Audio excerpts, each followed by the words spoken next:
وَلَقَدْ يَسَّرْنَا الْقُرْآنَ لِلذِّكْرِ فَهَلْ مِن مُّدَّكِرٍ Alhamdulillah wa kafa wa salamun ala ibadihi allazina istafa amma ba'd fa'udhu billahi minash shaitanir rajim bismillahir rahmanir rahim Allahumma salli ala sayyidina Muhammadin wa ala alihi wa sahbihi wa sallam. My honorable elder and younger, my dear brother and sister, Assalamu alaikum wa rahmatullahi wa barakatuh.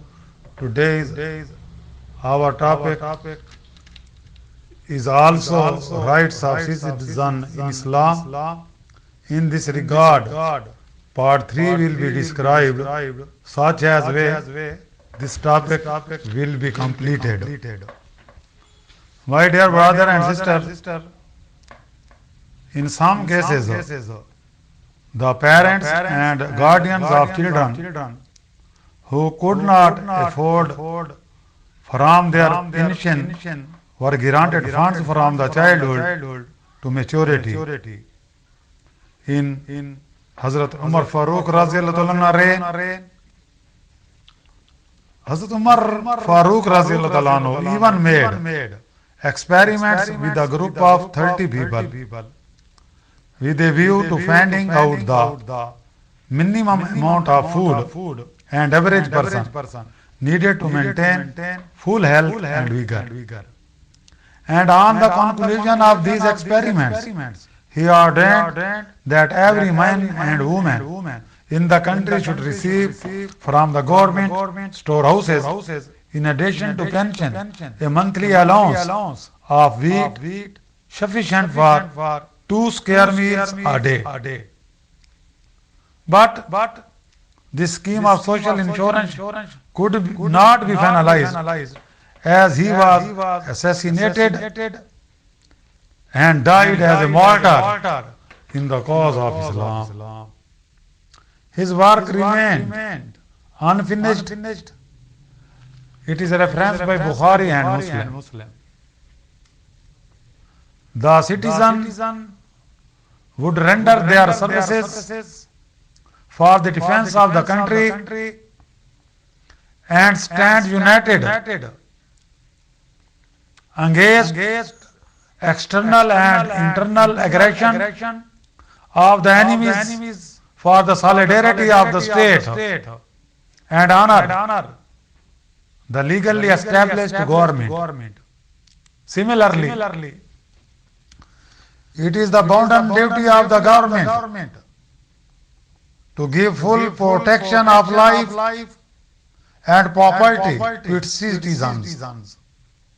In this respect, Prophet Muhammad sallallahu alaihi wasallam proclaimed in his famous sermon on the occasion of farewell pilgrimage, "Behold, your lives and your possession shall be as inviolable among you as the sacred inviolability of this very day of pilgrimage in Hajj." He expressed the same idea on another occasion. The blood, property and honor of a Muslim must be sacred to every other Muslim. The protection of the citizens is not limited. It extends to their honor, dignity and privacy of homes. The Quran says, "Ya ayyuhallazina amanu ijtanibu kaseeran min adh-dhanni inna ba'dha adh-dhanni ismun wa la tajassasu wa la yaghtab ba'dukum ba'dha." O you who believe, avoid too much suspicion, because indeed certain suspicion or sin neither spy nor backbite one another. The glorious Quran clearly guarantees the inviolability of a citizen's own life and honor, and strictly prohibits any authority to behave in a manner that may not be tantamount to exercising the fundamental rights of the state. Ya ayyuhallazina amanu la tadkhulu buyutan ghayra buyutikum hatta tastanisu wa tusallimu ala ahliha. O you who believe, do not enter houses other than your own houses until you have asked permission and saluted its inmates. The rise of the city-states and the surge of nationalism which followed in Europe during the 17th and 18th centuries was considerably influenced by the Islamic concepts and ideas. It led political leaders to institute programs and promulgate legislation which would foster tradition of civic allegiance on the part of the populace. During the same period, emerging economics practices required protection for citizens. Such practices, however, were based in part upon the reading of the philosophers from Stoic to Rousseau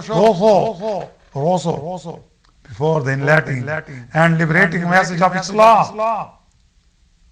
The citizenship rights were extremely limited. In an ancient Greece, the citizens were an elite group. Aristotle defined a citizen as a person who had a share in the government of the state.